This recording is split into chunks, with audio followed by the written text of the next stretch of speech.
E como o próprio ministro da Fazenda admitiu, o custo de vida vai dar um salto. O ajuste fiscal prometido pelo governo deve incluir também o aumento de impostos. Papéis, talões de nota, números, contas. O contabilista Valdeci conhece bem o peso dos tributos no Brasil. Ele lida com pelo menos 65 impostos e sabe o impacto que um aumento da carga tributária traria ao mercado. O empresário ele tem que cortar custos de alguma maneira. Qual o primeiro custo que ele corta? A folha de pagamento. Infelizmente. Além do corte de despesas, por enquanto em 1 bilhão e 900 milhões de reais mensais, o ajuste fiscal prometido pelo governo deve incluir também aumento de impostos. Foi o que indicou o novo ministro da Fazenda, Joaquim Levy. Os abatimentos do IPI para os carros já acabaram e está em estudo a volta da CID, a contribuição dos combustíveis. Zerada em 2012, ela deve encarecer a gasolina.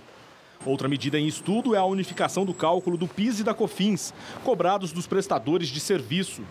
Juntos, poderiam render 35 bilhões a mais para os cofres públicos.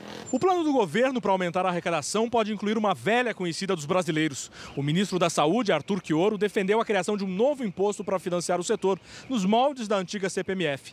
Se as medidas forem colocadas em prática, aquele placar deve bater um novo recorde.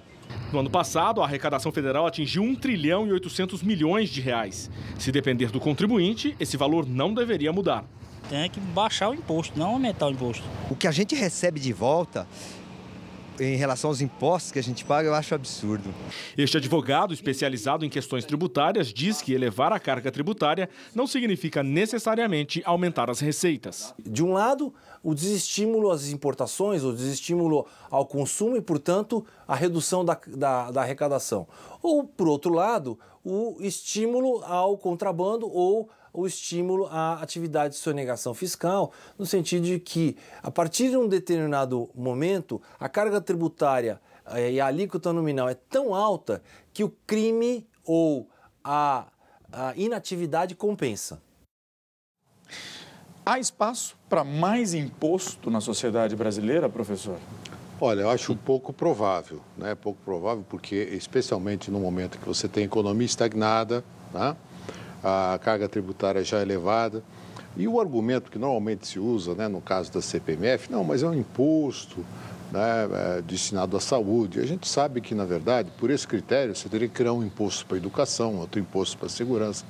E, evidentemente, isso não resolve, né? Nós precisamos de uma ampla reforma administrativa, política, né, que repense a estrutura de gastos públicos no Brasil. Quer dizer, o ajuste em curso, infelizmente, vai penalizar em algum momento os investimentos do Estado brasileiro, o que é péssimo, é um tiro no pé, porque a hora que o Estado investe menos, o setor privado também investe menos.